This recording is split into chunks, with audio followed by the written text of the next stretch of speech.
Enggak, silakan. Baik, bismillah. Assalamualaikum warahmatullahi wabarakatuh. Assalamualaikum warahmatullahi wabarakatuh. Alhamdulillahirrahmanirrahim. Wassalatu wassalamu ala asrafil anbiya wal mursalin wa ala alihi wasahbihi ajma'in. Amma ba'd. Pertama-tama mari kita panjatkan puji serta syukur kita kepada hadirat Allah Subhanahu wa taala yang mana atas curahan limpahan rahmatnya kita semua masih diberikan begitu lapangnya waktu, terutama untuk menjalankan segala aktivitas ibadahnya, terutama lagi untuk thalabul ilmi ini. Dan alhamdulillah para sahabat, para jamaah ya dulu ya dimanapun anda berada, kita semua bisa kembali bersama-sama belajar di platform online ini.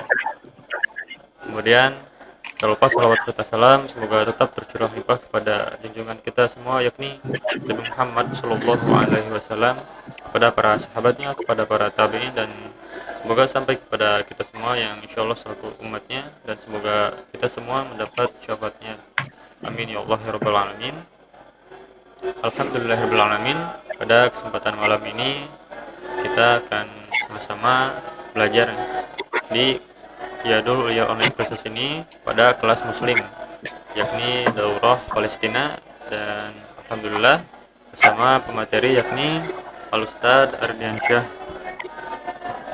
Beliau sebagai founder YSCC ya, relawan KNRP, yakni Komite Nasional untuk Rakyat Palestina ya, insyaallah.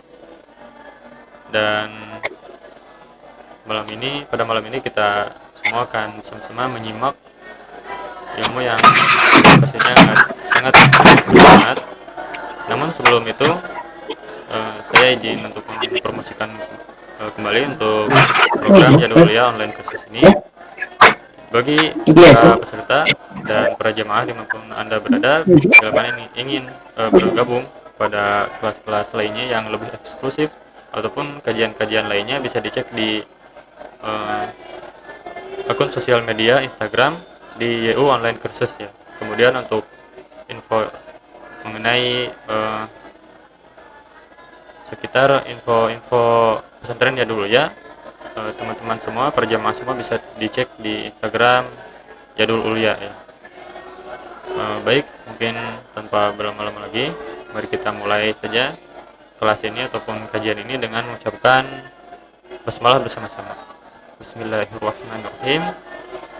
Baik, pada Ustadz, waktu kami persilahkan.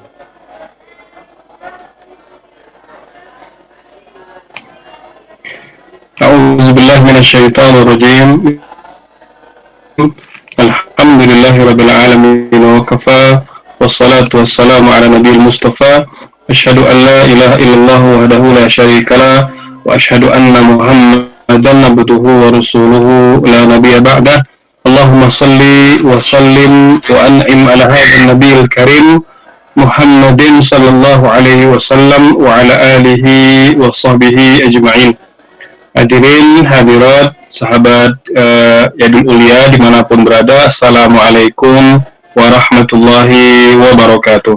Waalaikumsalam warahmatullahi wabarakatuh. Alhamdulillah kita selalu mengucap syukur kepada Allah Subhanahu wa taala yang telah memberikan banyak kenikmatan kepada kita, kenikmatan waktu, kenikmatan umur serta kesehatan. Maka kita berharap umur, kesempatan, kesehatan yang Allah berikan kepada kita selalu dapat kita konversi dalam ibadah dan ketaatan-ketaatan kepadanya, termasuk pertemuan pada malam ini kita harapkan menjadi timbangan pahala dan timbangan kebaikan kita di hadapan Allah Subhanahu wa taala.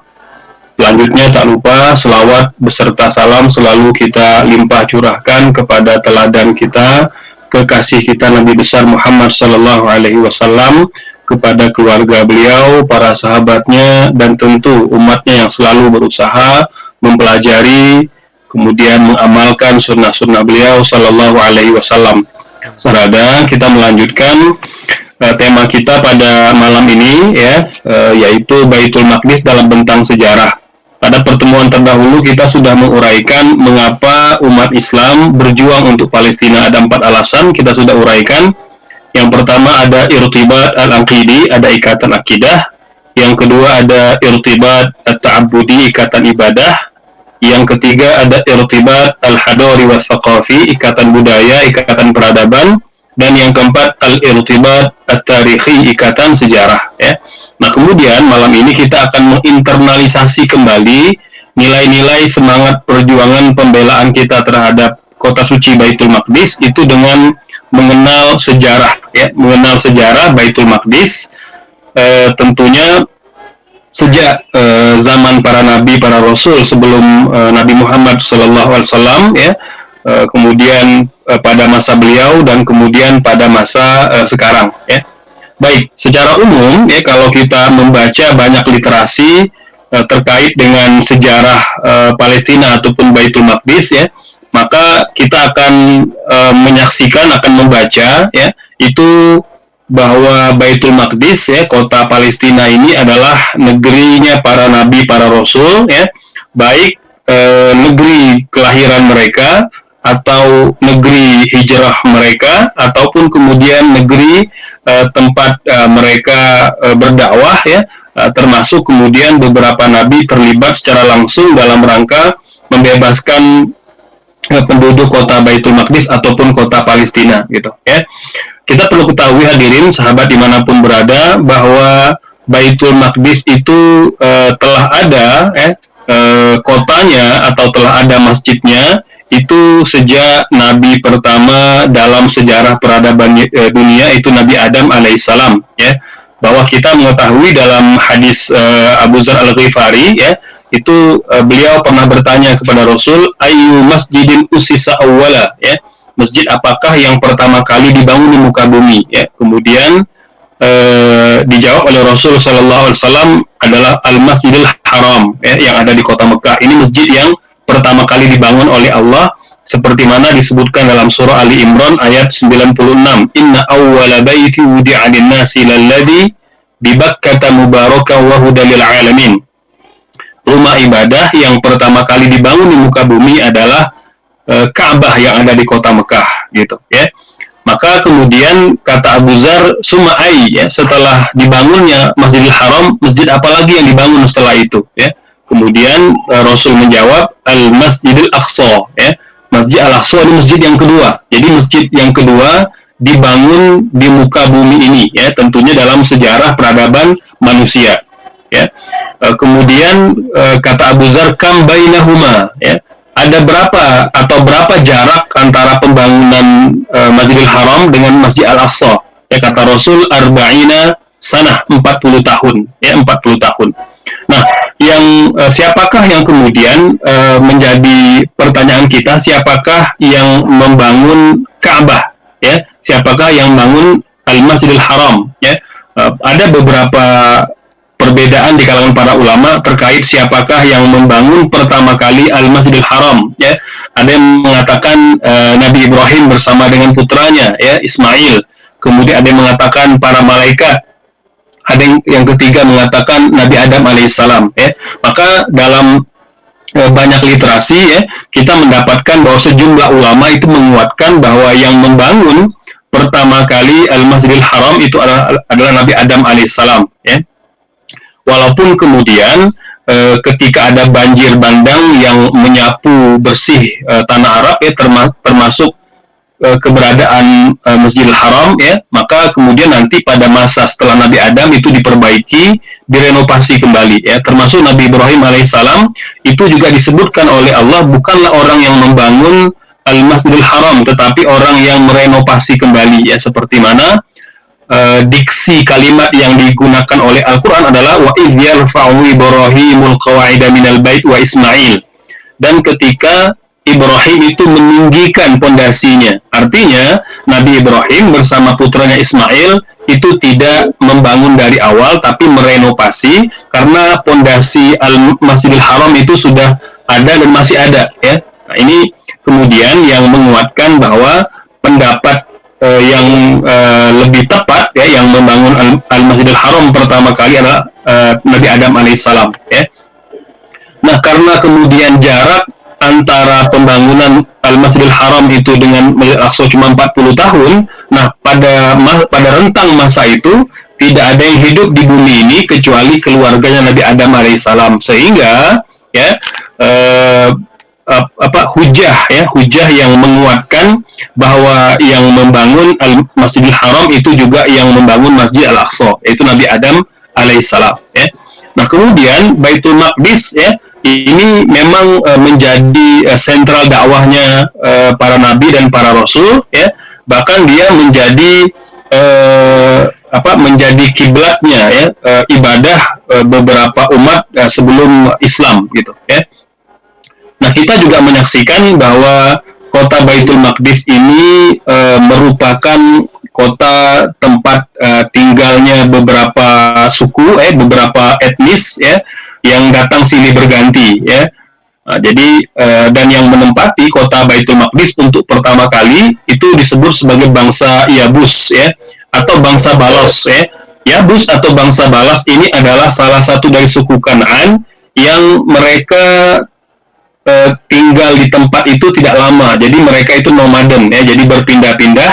Maka termasuk juga asal penamaan kota Palestina itu diambil dari kata Balos, ya.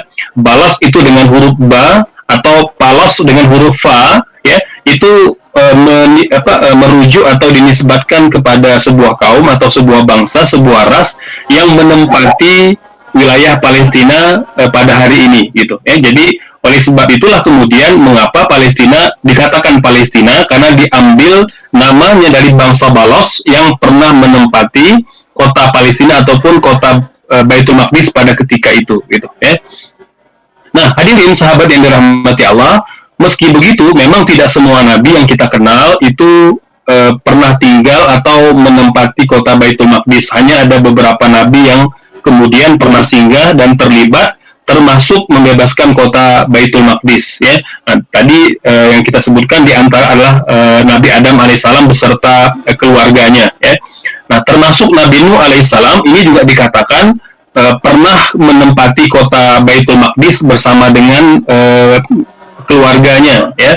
Nah, itu karena di antara buktinya adalah bahwa yang menempati kota Palestina ini adalah suku Balos yang merupakan bangsa dari suku Kanaan atau Arab Kanaan yang merupakan anak ataupun keturunan Nabi Nuh alaihissalam, gitu, ya. Nah, kemudian termasuk nanti juga cerita tentang dakwahnya Nabi Nuh alaihissalam, ya. Nah, itu juga di antara tempat yang menjadi ladang dakwahnya Nabi Nuh alaihissalam itu kawasan Syam, ya, termasuk dalamnya adalah kota Palestina, ya. Dan kita juga banyak membaca sejarah Nabi Nuh alaihissalam ini dalam Al-Quran. Bahkan beliau merupakan Nabi dan Rasul yang pertama, ya. Jadi Rasul yang pertama, Rasul Ulul Azmi yang begitu hebat kiprah dakwahnya, ya. Dikatakan umur beliau itu kan diberi panjang umur oleh Allah Subhanahu Wa Taala, sehingga kemudian beliau bisa berdakwah sangat lama, ya. Meski kemudian yang mengikuti atau menyambut dakwah beliau hanya beberapa orang saja, ya. Allah kemudian menganugerahkan cerita Nabi Nuh ini dalam sebuah surah yang kita sebut sebagai surah Nuh, ya. Nah, surah Nuh juga menceritakan tentang hebatnya perjuangan Nabi Nuh alaihissalam, tantangan dan tribulasi yang beliau hadapi baik dari orang-orang terdekat, dari keluarga maupun dari masyarakat, sampai akhirnya kemudian Allah kirimkan azab, ya, berupa banjir bandang yang akan menenggelamkan semua orang-orang kafir ketika itu, ya. Nah, jadi Allah hanya menyelamatkan mereka yang beriman kepada Nabi Nuh alaihissalam, gitu, ya. Baik, kemudian, ya, kita juga banyak membaca literasi, ya, bahwa di antara nabi yang pernah menempati Baitul Maqdis adalah Nabi Ibrahim, ya, beserta dengan anak keturunannya, gitu, ya. Bahkan termasuk orang-orang Yahudi juga mengklaim bahwa mereka itu keturunan dari Nabi Ibrahim alaihissalam, ya. Oleh sebab itu mereka mengatakan mereka juga punya hak untuk menempati kota Baitul Maqdis, gitu, ya. Kita dalam perspektif sebagai muslim, kita meyakini Nabi Ibrahim itu adalah muslim, ya. Nah, seperti mana yang Allah declare dalam Al-Quran, wa makana Ibrahim Yahudiyan wala Nasraniyan walakin kana hanifan muslima wa makana minal musyrikin. Jadi Allah membantah klaim orang-orang Yahudi yang mengatakan bahwa mereka adalah keturunan Nabi Adam Nabi Ibrahim alaihissalam ya. Jadi mereka mengatakan Ibrahim itu adalah menganut agama Yahudi atau keyakinan Yahudi, padahal Allah membantah itu dengan mengatakan wa makana Ibrahim Yahudiyan wala Nasraniyan walakin kana hanifan muslima wa makana minal musyrikin ya. Ibrahim itu bukanlah Yahudi, bukan pula Nasrani, tetapi dia adalah Muslim yang lurus ya, dan dia tidak termasuk orang-orang yang musyrik kepada Allah Subhanahu wa taala gitu ya. Bahkan termasuk kita juga meyakini bahwa agama yang dibawa oleh seluruh nabi dan rasul itu adalah agama Islam ya. Adapun kemudian Yahudi Nasrani itu adalah sebuah bangsa yang kemudian diutus nabi rasul kepada mereka dan diberikan kitab suci ya. Namun kemudian mereka berpaling dari perintah Allah Subhanahu wa taala. Nabi Adam alaihissalam adalah seorang muslim ya, seperti mana yang Allah katakan innallaha astafa Adama wa Nuhan wa ala Ibrahim wa ala Imran 'alal alamin. Sesungguhnya kami telah memilih ya, Nabi Adam, kemudian Nabi Nuh, keluarga Ibrahim dan keluarga Imran itu dari seluruh umat manusia. Artinya Allah memuliakan, Allah mengangkat derajat mereka, dan kata ulama tafsir perkataan istofa itu ya, itu identik dengan memuliakan mereka dengan akidah tauhid yaitu Islam ya. Artinya menyerahkan diri kepada Allah Subhanahu wa taala. Jadi agama yang dibawa nabi-nabi sejak zaman Nabi Adam sampai Nabi Muhammad adalah Islam. Makanya Allah mengatakan inna dina indallahil Islam. Sesungguhnya agama yang benar di sisi Allah hanyalah Islam. Jadi tidak ada agama yang lain ya. Adapun syariat yang diturunkan sebelum Islam itu merupakan proses turunnya syariat Islam ya secara bertahap ya, yang nanti kemudian disempurnakan pada masa Rasul Shallallahu Alaihi Wasallam. Adapun kemudian sejarah Nabi Ibrahim ya, Nabi Ishak dan Yakub ya, ini bermula ketika beliau dilahirkan di kota Babil atau Wutah ya. Ini kawasan Damaskus ya. Dan kita juga mengetahui bahwa Nabi Ibrahim ya ini diberi hidayah oleh Allah Subhanahu wa taala ya. Kemudian juga dijaga akidahnya sehingga sejak kecil memang dia telah bertauhid kepada Allah Subhanahu wa taala ya. Nabi Ibrahim juga melakukan perjalanan spiritual ya. Namun kita tidak mengatakan bahwa Nabi Ibrahim mencari hidayah ya. Tapi beliau kemudian yang diberi hidayah oleh Allah Subhanahu wa taala. Adapun dialog beliau yang direkam dalam Al-Quran ketika beliau mengatakan apakah bulan itu Tuhan, apakah matahari itu Tuhan, itu sebenarnya bukanlah perjalanan Nabi Ibrahim mencari hidayah, tetapi kata ulama tafsir itu adalah dialog yang dilakukan oleh Nabi Ibrahim alaihissalam dengan kaumnya yang menyembah bulan, yang menyembah matahari ya. Maka dengan logikanya Nabi Ibrahim itu membantah semua keyakinan mereka yang menyembah bulan ataupun menyembah matahari, termasuklah ayah beliau sendiri yaitu Azar ya. Nah kemudian hadirin yang dirahmati Allah, sampailah pada peristiwa perdebatan Nabi Ibrahim dengan Raja Namrud ketika beliau berdakwah dan beliau dihukum ya, dibakar. Namun Allah Subhanahu wa taala dengan kekuasaannya, dengan kemahaagungannya menyelamatkan Nabi Ibrahim ya, dengan mengatakan ya narukuni barodan wassalaman ala Ibrahim, wahai api ya jadilah engkau dingin dan tidak kemudian memakan tubuh ataupun jasad Nabi Ibrahim alaihissalam, sehingga Nabi Ibrahim diselamatkan oleh Allah dalam peristiwa itu ya. Inilah kemudian yang membuat murka Namrud ya. Sampailah akhirnya kemudian Ibrahim itu hijrah ke Syam ya. Jadi beliau hijrah ke Syam dan hijrah ke Palestina, dan nanti beliau menikahi Hajar di sana. Jadi beliau itu menikahi Hajar di Palestina dan mendapatkan anak yaitu Nabi Ismail alaihissalam gitu ya. Nah ini hadirin yang dirahmati Allah Subhanahu wa taala. Dari situ kemudian Sarah melahirkan anak juga ya, Ishak, karena kita tahu Nabi Ibrahim alaihissalam itu memiliki 2 orang istri ya. Jadi yang pertama itu adalah Sarah ya, kemudian yang kedua adalah Hajar ya, yang beliau nikahi ya ketika beliau melakukan perjalanan ke Syam dan ke Palestina ya. Nah dari Sarah beliau kemudian mendapat keturunan bernama Ishak ya, kemudian dari Hajar beliau mendapat anak bernama Ismail alaihissalam gitu. Nah setelah kelahiran Ismail, ya, kemudian Allah memerintahkan Nabi Ibrahim untuk membawa istri beserta putranya itu Ismail alaihissalam, ya, ke sebuah tempat yang belum beliau ketahui, ya. Sampailah kemudian beliau dibimbing oleh Allah sampai ke dataran kota Mekah pada hari ini yang waktu itu, ya, itu berupa lembah dan bukan tempat tinggal, ya. Bahkan Allah mengatakan biwadin ghairi zizar'in, ya, di sebuah lembah yang tidak ada tumbuh-tumbuhan yang hidup. Artinya tempat itu awalnya bukanlah tempat kediaman, ya, tapi hanya tempat lewat para pedagang, para musafir yang akan bepergian dari Syam atau dari Yaman, ya. Nah, kemudian dengan wahyu dari Allah Subhanahu wa taala, Allah memerintahkan Nabi Ibrahim untuk meninggalkan istri beserta dengan Ismail putranya yang masih bayi itu di lembah Mekah pada ketika itu. Dan ada kalimat yang direkam dalam sejarah, ya, yang ditanyakan oleh seorang istri salihah bernama Hajar kepada sang suami Ibrahim alaihissalam. Beliau mengatakan, Allahu amaroka, apakah Allah yang memerintahkan engkau wahai Ibrahim meninggalkan kami di lembah ini, di lembah yang tidak punya tumbuh-tumbuhan ini? Maka kata Nabi Ibrahim, na'am.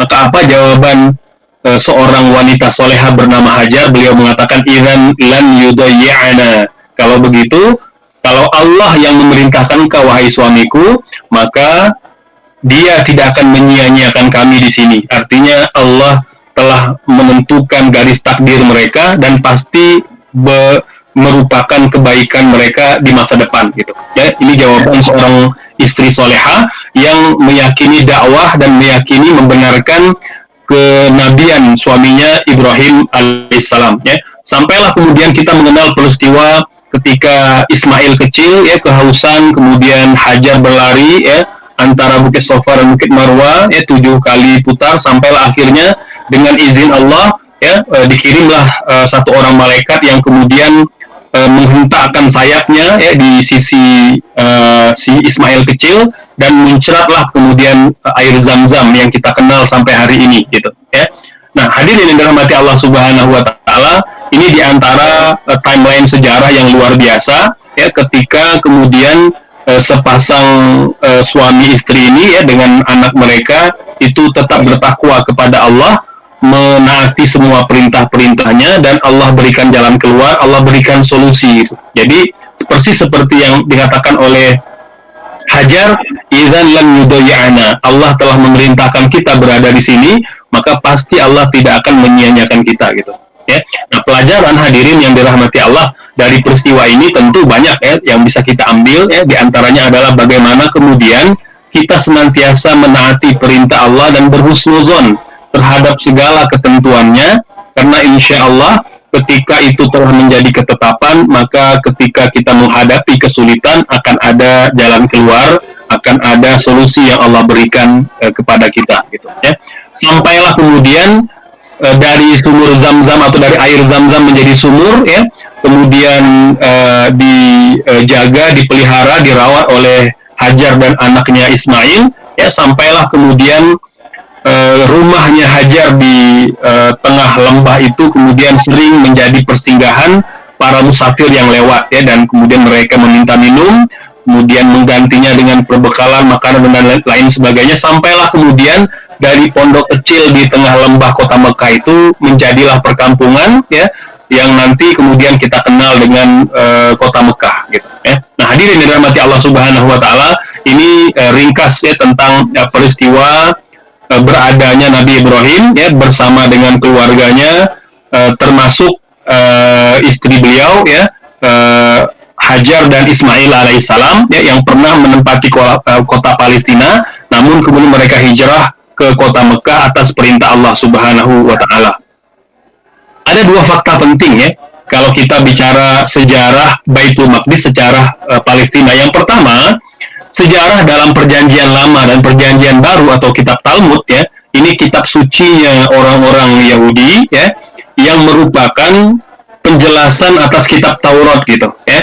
Nah, jadi ketika Allah turunkan kitab Taurat kepada Nabi Musa alaihissalam, ya, kemudian berganti generasi, ya, orang-orang Yahudi itu mulai banyak melakukan reduksi, pemalsuan, distorsi terhadap kitab Taurat ya, yang konon katanya mereka tafsirkan ya. Jadi ada dua kitab tafsir terbesar yang dipegang oleh orang-orang Yahudi, yaitu kitab Mishnah dan kitab Jammarah ya. Kitab Mishnah dan kitab Jammarah. Nah, dua kitab tafsir ini ya, kitab tafsir terhadap kitab Taurat itu nanti digabungkan, dilebur menjadi satu, menjadi kitab Talmud ya.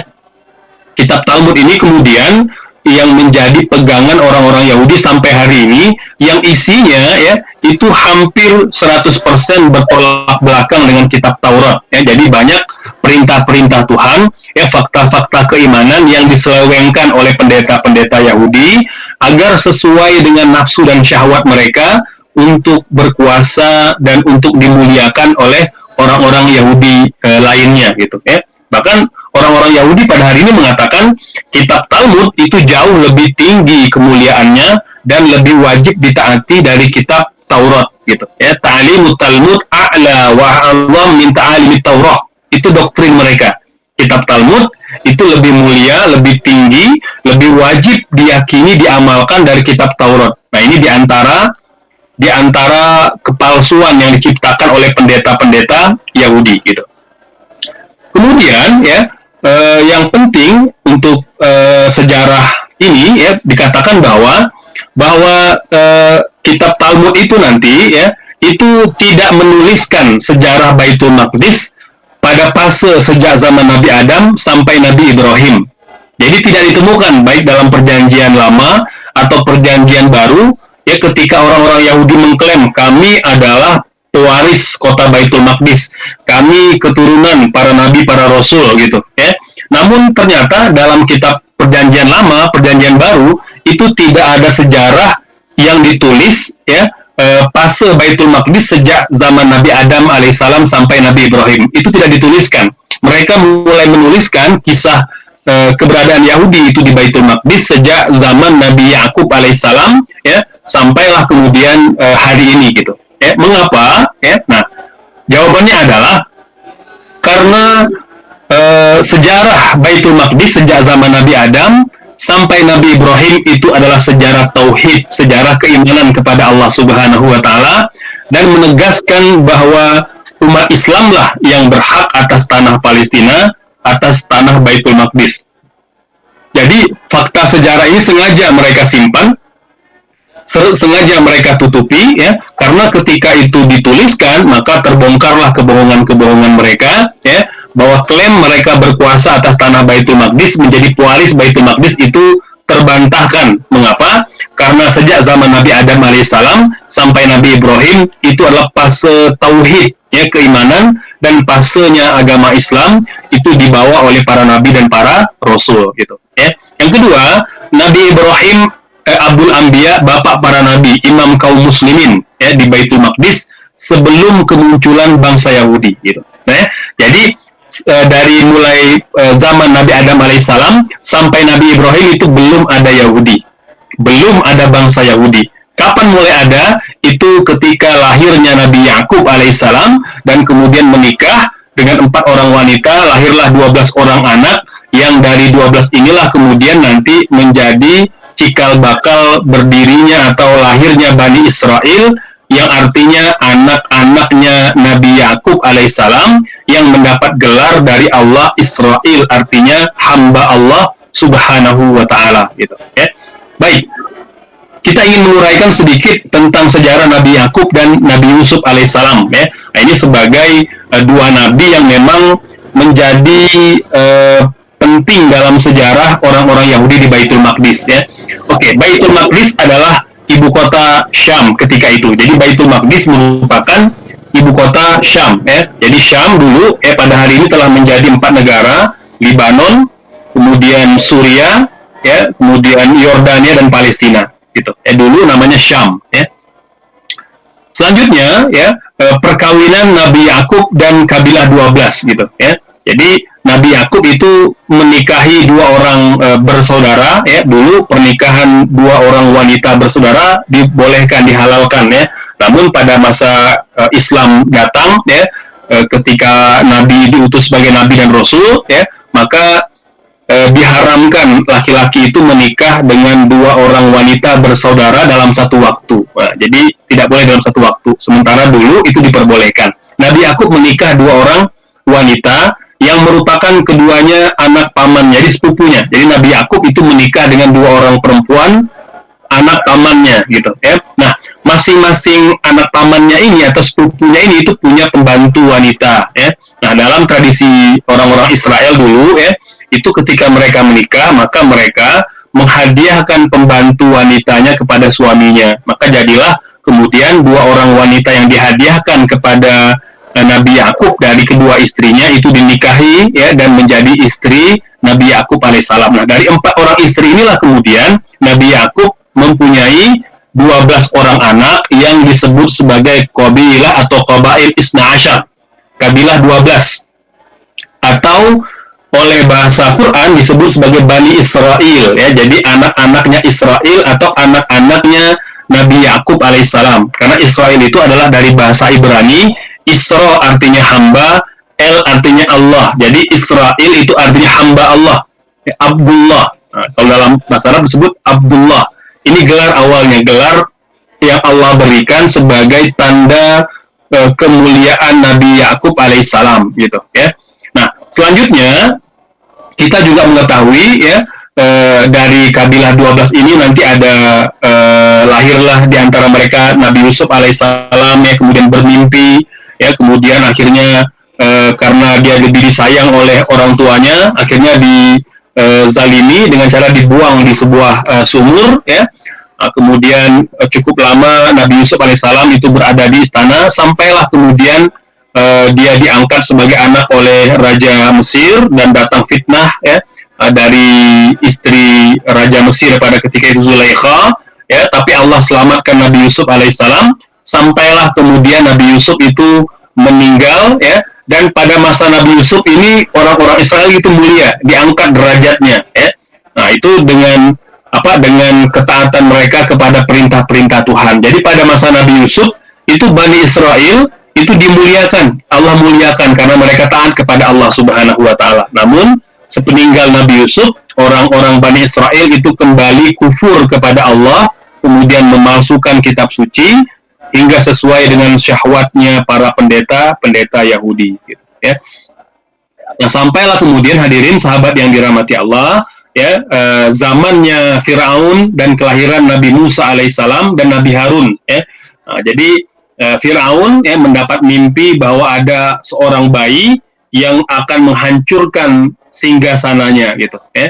Akhirnya karena ketakutan itu dia meminta takwil kepada tukang sihirnya. Akhirnya tukang sihir menakwilkan ini ada gerakan makar gitu ya. Nah, jadi gerakan makar yang akan melengsarkan singgasanamu gitu ya. Jadi kita perlu kemudian melakukan tindakan lebih awal gitu ya. Jadi makanya penyihirnya menyarankan untuk membunuh semua bayi laki-laki gitu. Ya, jadi dibunuh ya, ada ratusan ribu bayi laki-laki Bani Israel ya yang dibunuh oleh Firaun. Sampailah kemudian istrinya Firaun ya, Asia, itu mengatakan, termasuklah para pembesar-pembesar mereka khawatir kalau dibunuh nanti tidak ada penerus ya, penerus orang-orang Israel dan orang-orang Mesir ya, sehingga mereka tentu akan kekurangan tenaga, tentara dan lain sebagainya ya. Akhirnya Firaun setuju ya untuk melakukan pelonggaran gitu ya. Jadi pelonggaran, setahun itu dibunuh semua bayi laki-laki, setahun berikutnya tidak dibunuh gitu. Nah, Nabi Musa alaihissalam itu beliau lahir pada tahun di mana ada perintah membunuh semua bayi laki-laki. Nabi Harun itu dilahirkan pada masa atau pada tahun di mana tidak ada pembunuhan bayi laki-laki. Dari itulah kemudian ibunya Nabi Musa alaihissalam ya itu menghanyutkan Nabi Musa ya ke sungai Nil ya, yang nanti kemudian dibawa atau diambil oleh istrinya Firaun, yang nanti akan menjadi ya skenario dihancurkannya singgasana Firaun, ditenggelamkannya Firaun di laut merah gitu ya. Nah, ini Bapak Ibu yang hadirin sahabat yang dirahmati Allah, apa kemudian korelasi antara sejarah Nabi Musa alaihissalam dengan Bani Israel ya. Nah, karena Bani Israel itu dizalimi di Mesir, dengan perintah Allah Nabi Musa itu diperintahkan untuk membawa Bani Israel diselamatkan menyeberang dari Mesir, menyeberang Laut Merah untuk masuk ke kota Baitul Maqdis, kota suci, kotanya para nabi. Jadi Allah memerintahkan Nabi Musa bersama Bani Israel untuk berangkat ke Baitul Maqdis gitu ya. Nah, ketika sampai di kawasan Ariha ya, ini kota sebelum masuk ke kota Baitul Maqdis ya, maka Nabi Musa alaihissalam itu mengirimkan mata-mata untuk melihat keadaan kota Baitul Maqdis ya. Kemudian mata-mata itu kembali mengabarkan bahwa yang sedang menempati kota Baitul Maqdis ketika itu adalah orang-orang yang bertubuh besar, yang kuat ya, yang sangat kasar gitu ya. Maka timbul rasa kecut, rasa penakut di hati orang-orang Israel ketika itu, sehingga muncul ya pembangkangan mereka, padahal Allah telah selamatkan mereka dari kekejaman Firaun, menyeberang Laut Merah, Allah selamatkan gitu ya. Allah perintahkan mereka untuk masuk ke Baitul Maqdis gitu. Allah mengatakan, masuk saja ke Baitul Maqdis, maka kalian akan membuat mereka yang tinggal di Baitul Maqdis, para bangsa yang tinggal, orang-orang kuat, orang-orang hebat ya, yang sangat bengis yang tinggal di Baitul Maqdis ketika itu akan lari meninggalkan kota Baitul Maqdis gitu ya. Tapi karena mereka punya rasa pengecut ya, pembangkangan karakter asli orang-orang Yahudi itu, sehingga apa yang mereka katakan kepada Musa alaihissalam, idhab anta wa rabbuka faqatila inna hahuna qa'idun. Wahai Musa, pergilah engkau berperang dengan Tuhanmu melawan mereka yang tinggal di Baitul Maqdis. Kalau kami nunggu di sini aja duduk, kata orang-orang Yahudi Israel. Kalau mereka sudah keluar dikalahkan, barulah kami akan masuk gitu. Ini pembangkangan yang dilakukan oleh orang-orang Yahudi terhadap Allah dan kepada Nabi Musa alaihissalam ya. Padahal ya hadirin ya, sahabat yang mulia dimanapun berada, padahal ya kata Allah, kalau mereka masuk saja maka mereka akan membuat orang-orang yang tinggal di Baitul Maqdis ya, orang-orang bengis, orang-orang yang bertubuh besar itu akan lari terbirit-birit meninggalkan kota Baitul Maqdis. Mengapa? Karena berita tenggelamnya Firaun di Laut Merah itu sudah tersebar ke seantero negeri itu ya. Jadi orang-orang yang tinggal di Baitul Maqdis membayangkan bahwa Firaun ya, raja yang perkasa itu berhasil dihancurkan oleh Nabi Musa dan Bani Israel. Jadi mereka sudah ketakutan sebenarnya. Makanya kata Allah, mereka tidak perlu berperang, masuk aja ke Baitul Maqdis, mereka akan memenangkan pertempuran tanpa perang gitu ya. Nah, tapi karena rasa penakut ya dalam diri mereka, mereka tidak mentaati perintah Allah gitu. Nah, kalau mereka membantah perintah Allah, Allah hukum mereka. Apa kata Allah? Innaha muharramatun alaihim arba'ina sana. Kota Baitul Maqdis itu kemudian diharamkan ya, dan mereka tersesat nanti di pinggiran kota Baitul Maqdis, tidak bisa masuk ke Baitul Maqdis. Yatihuna fil ardi arba'ina sana. Mereka tersesat ya, dan mati nanti di padang pasir yang ada di kawasan Baitul Maqdis gitu. Ini hukuman ya kepada mereka yang membangkang perintah Allah ya. Nah, termasuk Nabi Musa alaihissalam juga tidak sampai ya masuk ke Baitul Maqdis ya, beliau meninggal itu di luar kota Baitul Maqdis ya, karena beliau merasa pilu ya, merasa bersalah karena tidak berhasil ya membujuk, mendidik Bani Israel untuk tunduk kepada perintah Allah dan masuk ke Baitul Maqdis gitu ya. Nah, ini pembangkangan orang-orang Yahudi gitu ya. Baik, selanjutnya, nah ya, setelah meninggalnya Nabi Musa alaihissalam ya, kemudian datanglah Yusha bin Nun. Nah, Yusha bin Nun lah ini kemudian nanti yang berhasil membawa Bani Israel masuk ke Baitul Maqdis ya. Nah, ini orang-orang Israel yang bertaubat ya, yang kufur, yang syirik itu sudah Allah matikan ketika mereka tersesat di padang pasir selama 40 tahun gitu. Nah, pada masa Yusha bin Nun lah kemudian Allah kembali memuliakan Bani Israel dan mereka diizinkan masuk ke Baitul Maqdis ya.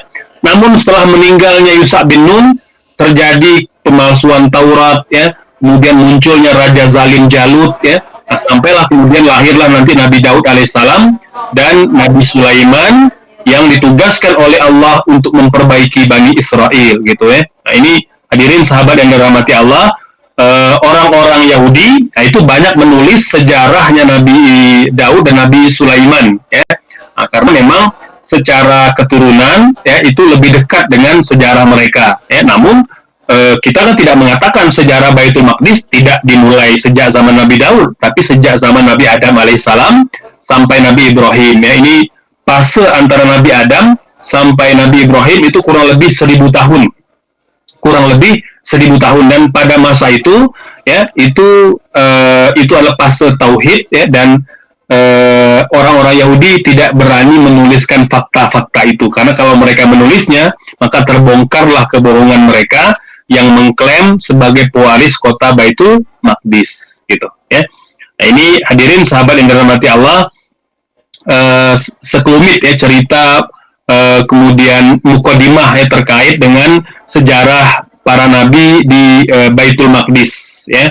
Nah, sampai nanti kemudian diutusnya Rasul Shallallahu Alaihi Wasallam, ya, sebagai nabi dan sebagai rasul. Pada ketika itu Baitul Maqdis sedang terjajah oleh bangsa Romawi, karena memang Baitul Maqdis ini sejak dulu itu diperebutkan oleh bangsa-bangsa dunia. Ada bangsa Babilonia, ada bangsa Romawi, Persia, Yunani. Mengapa? Karena Baitul Maqdis itu sentral, ya. Jadi posisi kunci yang mempertemukan, menjembatani 3 benua, benua Afrika, benua Eropa, dan benua Asia. Sehingga dalam literasi politik klasik itu dikatakan barang siapa yang mau berkuasa di dunia pada ketika itu, dia harus menguasai kota Baitul Maqdis. Makanya sejak dulu Baitul Maqdis itu kota yang diperebutkan, gitu, ya. Nah, sampailah kemudian Allah perintahkan Nabi Muhammad untuk membebaskan kota Baitul Maqdis, gitu, ya. Baik, kita ingin menyebutkan definisinya. Apa sih kota Baitul Maqdis itu? Kata para ulama, Baitul Maqdis adalah, atau Al-Quds adalah Al-Mudun Al-Hadariyah Wal-Muqaddasah Al-Muhimmah. Kota Yerusalem atau kota Al-Quds adalah salah satu kota paling penting yang disucikan, ya. Usisat ma'alimuha al-ula ala mantiqati tilal zuhur allati tutillu ala Silwan fil jihah al-janubiyah syarqiyah at-tabi'ah lil Masjid Al-Aqsa, ya. Landmark pertama itu dibangun di bukit-bukit yang menghadap ke lembah selatan timur, ya, tenggara Masjid Al-Aqsa, ya. Dan letak geografisnya itu selatan pegunungan Hebron, utaranya pegunungan Nablus, timurnya Laut Mediterania, ya, Laut Tengah, dan ketinggiannya di atas permukaan laut itu kira-kira 775 meter. Nah, adapun yang membagi Baitul Maqdis menjadi 4 kawasan atau 4 area, ada area Islam, ada area Nasrani, Kristen, ada Armani, ada Yahudi. Nah, ini itu pembagian yang dilakukan oleh orang-orang Yahudi ketika mereka menjajah Baitul Maqdis, gitu. Padahal tidak ada pembagian itu, ya, karena memang Baitul Maqdis itu adalah untuk orang-orang yang bertauhid dan beriman kepada Allah Subhanahu wa taala. Baik. Nah, nama-nama Al-Quds, ya. Nama-nama Al-Quds itu seperti mana yang diuraikan oleh Syekh Dr. Yusuf Al-Qaradawi, oleh Dr. Jamal Abdul Hadi, dan Dr. Muhsin Muhammad Soleh. Al-Quds itu sepanjang sejarah punya 30 nama, kata beliau. Punya 30 nama. Nah, 10 diantaranya adalah ada Yabus, ya. Yabus atau Balos. Nah, jadi Yabus itu nama yang diambil dari bangsa Yabus atau Yabusiyin yang dulu menempati kota Baitul Maqdis. Nama lainnya adalah Balos, ya. Balos atau orang yang berpindah-pindah, orang yang nomaden, gitu. Kemudian berubah namanya atau punya nama lain Urshalim, ya. Nah, dengan huruf sin kecil, nanti Urshalim dengan shin yang lebih tebal, ya. Ini ketika Al-Quds itu kemudian ditempati oleh orang-orang Israel, gitu, ya. Nah, termasuk kemudian pada masa pemerintahan Romawi, ya, itu Yerusalem, ya. Kemudian juga menjadi punya nama Aelia Capitolia. Aelia Capitolia ini nama yang diambil dari nama depan Kaisar Romawi yang berkuasa ketika itu, namanya Aelius Hadrian. Maka diambil menjadi nama Aelia Capitolia. Kemudian setelah itu ditambah lagi namanya Aelia, diringkas. Nah, pada masa Nabi Muhammad, ya, turunlah kemudian Al-Quran, kemudian Nabi menyampaikan beberapa hadis, itu menyebutkan bahwa nama yang diberikan oleh beliau Baitul Maqdis atau Baitul Muqaddas gitu. Nah, setelah itu kemudian muncul beberapa nama lain, Al-Quds ya. Al-Quds ya, itu artinya sesuatu yang suci ya. Nah, itu sama dengan Maqdis. Maqdis itu yang mensucikan dosa. Artinya kalau Baitul Maqdis artinya rumah ataupun tanah yang mensucikan dosa-dosa manusia. Kalau Baitul Muqaddas, rumah ataupun tanah yang disucikan. Kalau Maqdis, yang mensucikan, Allah mensucikan dosa gitu ya. Kalau Baitul Muqaddas, rumah ataupun tanah atau negeri yang disucikan. Artinya di tempat itu adalah orang-orang bertauhid dan mengesahkan Allah, tidak syirik kepadanya. Kemudian juga muncul kalimat Al-Quds, juga sama artinya sesuatu yang suci ya. Kemudian Al-Quds Asy-Syarif, yang suci dan mulia. Jadi ini 10 nama di antara 30 nama yang diletakkan pada kota Baitul Maqdis gitu. Nah, jadi seperti mana dalam peribahasa Arab ya, bahwa sesuatu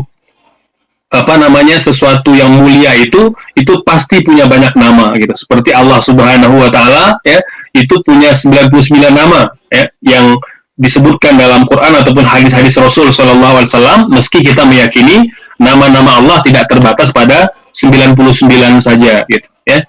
Nah, begitu pula ada Nabi Muhammad juga punya beberapa nama, ada Al-Hashir, ada Al-Mahi ya, dan seterusnya. Jadi kalau orang mulia itu identik dengan banyaknya nama. Nah, termasuk kata para ulama, karena Baitul Maqdis itu mulia, maka dia punya banyak nama. Jadi sikap kita sebagai kaum muslimin, kita tidak perlu mendebatkan nama mana yang paling benar, semuanya merupakan bagian dari sejarah peradaban Baitul Maqdis gitu ya. Makanya Umar bin Khattab ketika membuat perjanjian dengan orang-orang Romawi Kristen yang tinggal di Palestina pada ketika itu, beliau tidak memaksakan menyebut nama Baitul Maqdis meskipun Nabi mengatakan itu ya, karena hal itu tidak menjadi hal-hal yang prinsipil gitu. Jadi ya silakan dikembalikan kepada kita gitu ya.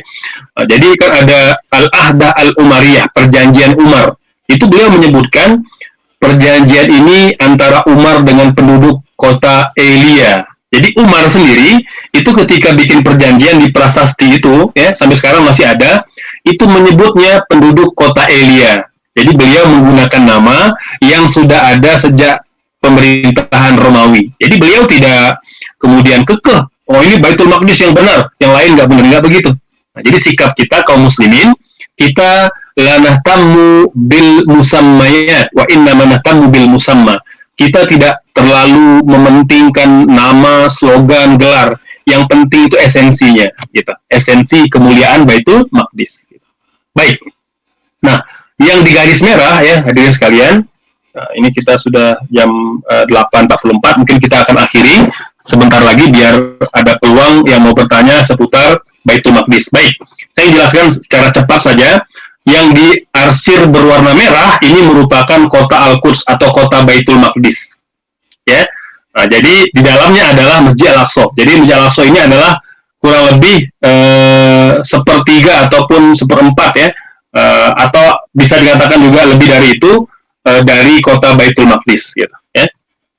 Nah, ini dengan tampilan yang lebih jelas. Nah, inilah dulu yang disebut sebagai kota Al-Quds. Nah, jadi nanti lama-kelamaan berkembang bertambah ya, dengan seiring dengan bertambahnya penduduk ya. Dulu ya, karena kota ini diperebutkan pada masa pemerintahan Sulaiman Al-Qanuni ya. Nah, ini beliau adalah seorang khalifah pada dinasti Umayyah. Beliau kemudian memberikan pagar di sekeliling kota Al-Quds. Jadi memberikan pagar agar apa? Agar kota Al-Quds ini bisa terbentengi dari serangan-serangan musuh. Karena memang sejak dulu kota Al-Quds selalu diserang, diperebutkan gitu. Baik. Selanjutnya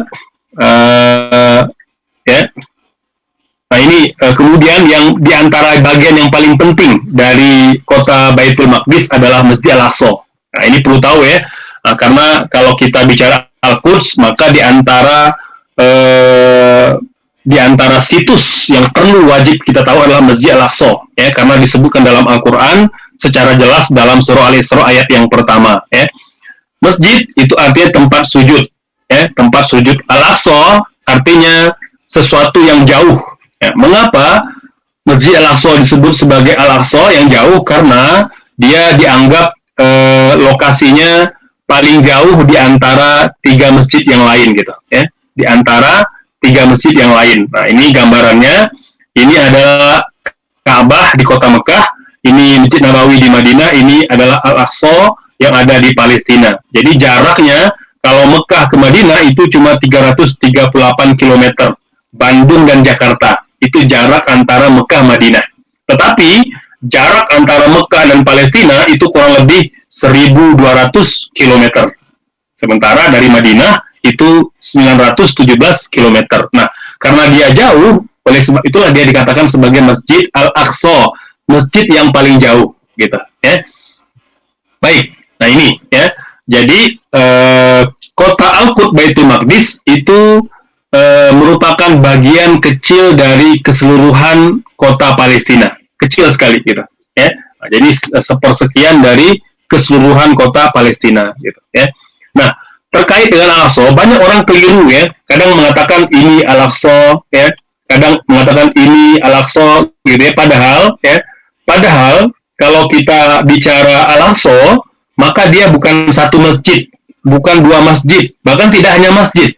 Karena apa? Karena kata para ulama, kalau dikatakan Al-Aqsa, maka seluruh wilayah yang berada dalam benteng, dalam pagar, ya, itu adalah Masjid Al-Aqsa. Jadi Masjid Al-Aqsa itu adalah kompleks. Dulu dia hanya ada kawasan saja, tidak ada atap. Jadi pada masa Nabi Muhammad datang ke Palestina pada malam peristiwa Isra wal Mi'raj, itu Al-Aqsa belumlah berupa bangunan, dia hanya berupa tanah lapang saja, ya, yang mungkin diberi tanda seperti mana yang digambarkan oleh Rasul dalam hadis-hadis beliau, gitu. Jadi luasnya 144.000 meter persegi, ya. Nah, jadi kurang lebih 1,4 hektar luas luas Masjid Al-Aqsa, ya. Dan bangunannya, kemiringannya itu sama dengan kemiringan Ka'bah, nah, gitu. Ya, jadi dia tidak persegi 4 banget. Jadi ada sisi-sisi yang memang agak berbeda dengan sisi yang lain. Kalau kita lihat di sebelah timur panjangnya 466 meter. Di sebelah selatan panjangnya 281 meter. Di sebelah barat panjangnya 488 meter. Di sebelah utara panjangnya 314 meter. Jadi sisinya berbeda. Nah, bukan sebuah kebetulan, ya, pola ataupun desain ini itu sama persis seperti bentuk Ka'bah pada hari ini. Jadi Ka'bah itu tidak persegi 4 atau tidak persegi panjang. Dia ada sisi sudut yang lebih panjang atau lebih pendek dari bagian yang lain, gitu. Ya. Nah, jadi Al-Aqsa itu luasnya 184 meter persegi, sementara kota Al-Quds luasnya 871.000 meter persegi. Artinya Al-Aqsa itu luasnya hanya 1/6 dari keseluruhan kota Al-Quds ataupun kota Baitul Maqdis, gitu. Jadi ini luasnya itu kurang lebih 1,4 hektar, gitu. Ya. Kita ingin mengenalkan yang paling penting, hadirin sekalian, karena dia merupakan keseluruhan, jadi kita tidak mengatakan hanya ini Al-Aqsa atau hanya ini Al-Aqsa atau hanya ini Al-Aqsa, tetapi seluruh bagian yang ada di dalam tembok, ya, ini kesepakatan para ulama Ahlus Sunnah adalah Masjid Al-Aqsa, ya. Dan bangunan-bangunan yang ada di dalam ini itu dibangun pada masa Islam, ya.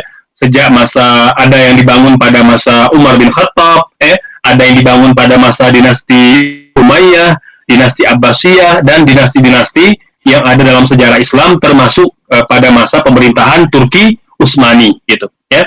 Nah, jadi pada masa Nabi datang ke Al-Aqsa pada peristiwa Isra wal Mi'raj ini belum ada bangunan seperti sekarang, ya. Nah, jadi semuanya itu berupa tanah lapang terbuka, gitu, ya. Baik, saya akan sebutkan satu persatu masjidnya, ya. Sebelum itu, ya, kita ingin katakan bahwa di Al-Aqsa itu ada pertama 7 masjid. Ada 7 masjid, ya. Ada 7 masjid. Satu, ada masjid bawah tanah, Masjid Marwani. Di sini dia lokasinya, ya.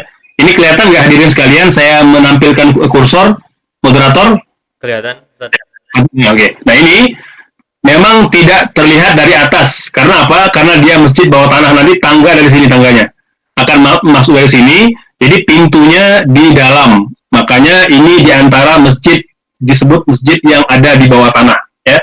Kemudian ada namanya Masjid Al-Aqsa Qadim. Nah, Aqsa Qadim ini dulu tempat Nabi sholat menghadap ke arah kiblat. Sana arah kiblat, ya, ini arah kiblat. Maka Nabi menghadap ke arah sana, gitu, ya, menghadap ke arah sana. Dan Nabi sholat di sini bersama dengan 124 ribu orang Nabi dan Rasul yang sholat bersama dengan Nabi pada malam Isra wal Mi'raj. Nah, itu Masya Allah, ya. Nah, jadi ini namanya Masjid Al-Aqsa Qadim, gitu, ya. Jadi Masjid Al-Aqsa yang lama. Kemudian yang ada kubahnya ini disebut sebagai Masjid Kibli. Mengapa Kibli? Karena arah kiblat. Masjid Kibli juga punya nama lain, Masjid Umar. Dari namanya kita sudah tahu bahwa masjid ini itu dibangun pada masa pemerintahan Umar bin Khattab radhiyallahu anhu. Di sebelah Masjid Kibli, ya, itu langsung dindingnya bersambung, namanya Musalla Nisa. Musalla An-Nisa, artinya musalla khusus untuk kaum wanita. Nah, ini juga dulu dibangun pada masa pemerintahan dinasti Umayyah. Di seberang Musalla An-Nisa, ya, di sini itu Musalla Al-Buraq, Musalla Al-Buraq, ya. Nah, jadi Musalla Al-Magharibah, ya. Ini Musalla Al-Magharibah. Mengapa Al-Magharibah? Ya, karena dia dekat pintu Magharib, ya. Mengapa dikatakan pintu Magharib? Karena dulu ada tentara-tentara Maghribi, ya, tentara-tentara dari Maroko yang datang ke Baitul Maqdis, ya. Mereka volunteer, ya, sukarela menjaga Baitul Maqdis dari serangan pasukan salib. Nah, sehingga dulu mereka datang dari arah sini. Makanya pintu ini diberi penghormatan karena kedatangan mereka disebut sebagai pintu Al-Magharibah, artinya pintu Maghribi, pintu Maroko, ya. Karena dulu di sini datangnya pasukan dari Maroko datang untuk berjaga-jaga membela Baitul Maqdis dari serangan tentara salib, gitu. Ini Masjid Al-Magharibah, ya. Di sebelah Al-Magharibah ada Masjid Al-Buraq, ya. Nah, jadi Al-Buraq ini dulu banyak kuburan kaum muslimin di sini sejak zaman para sahabat, namun dihancurkan, ya, oleh orang-orang Yahudi. Mereka jadikan sebagai tempat meratap, yang mereka sebut sebagai tembok ratapan. Kita umat Islam itu sama itu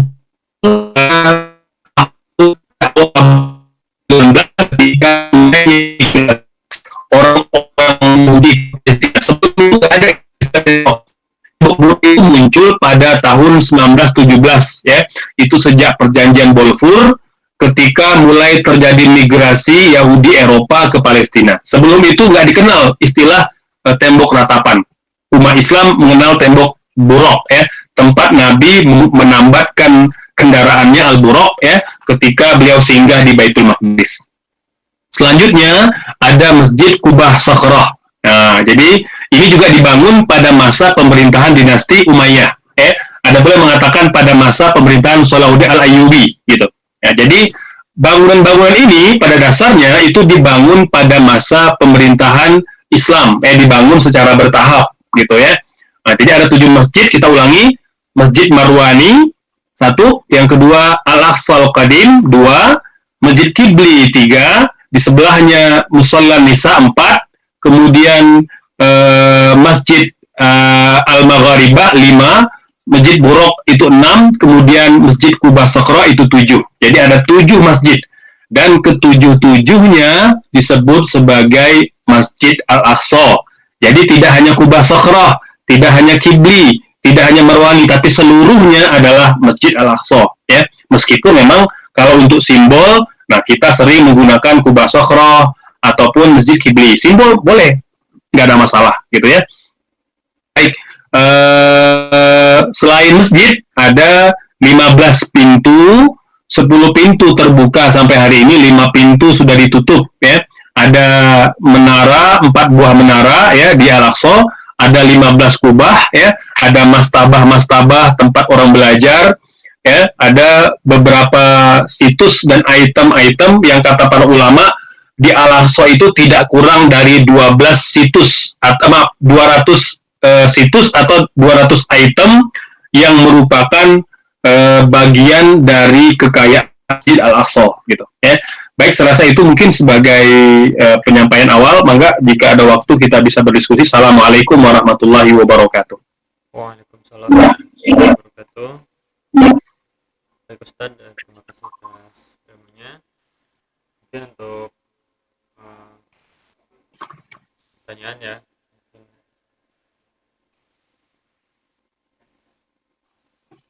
Ya, silakan yang nanya, mungkin silakan yang mau berinteraksi silakan.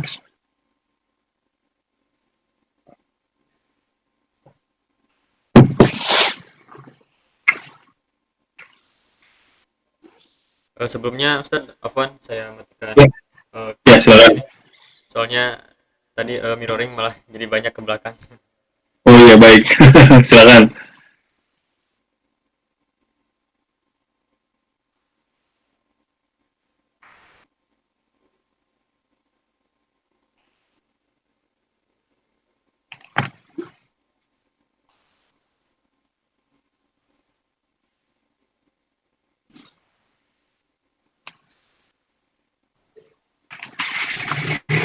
Ya, mungkin untuk sesi pertanyaan untuk kali ini kita skip saja dulu karena dari penonton mungkin eh, mungkin karena sudah malam ya Ustaz. Ya, Jadi baik ya. jadi mungkin untuk konten kali ini kita siapkan untuk video apa untuk ditonton nantinya, disimpan gitu untuk Ya, dijadikan baik, rekaman. silakan.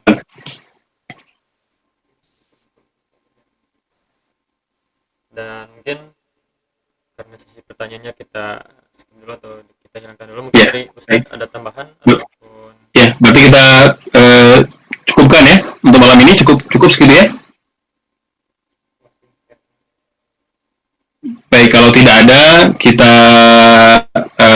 tutup ya. Saya sampaikan closing statement untuk pertemuan malam ini. Jadi insya Allah pertemuan akan datang kita akan menguraikan seri yang kedua ya, Al-Aqsa dalam bentang sejarah ya. Kita akan mendetailkan nanti beberapa hal terkait dengan Al-Aqsa ya, termasuk juga kejahatan-kejahatan Israel Yahudi terhadap Al-Aqsa dan apa rancangan mereka ke depan gitu ya. Nah, ini saya rasa informasi ini penting untuk kita disampaikan di awal-awal kajian daurah kepalestinaan ini ya. Nah, kalau ini bisa dikatakan sebagai fardu ain ya, artinya wajib diketahui oleh setiap individu muslim. Nanti adapun sejarah kepalestinaan secara umum, itu insya Allah kita akan sampaikan secara bertahap ya. Jadi sebagai pelengkap sejarah kepalestinaan. Mungkin demikian. Terima kasih atas segala perhatian. Insya Allah bertemu di jadwal berikutnya. Astagfirullah. Wassalamualaikum warahmatullahi wabarakatuh. Waalaikumsalam warahmatullahi wabarakatuh. Ya. Saya mohon izin pamit ya. Tafadhol Ustaz. Ya. Sebentar ini. Baik, itu saja untuk konten kali ini. Maaf atas kesalahan teknis tadi, karena saya masih baru mengenal Google Meeting.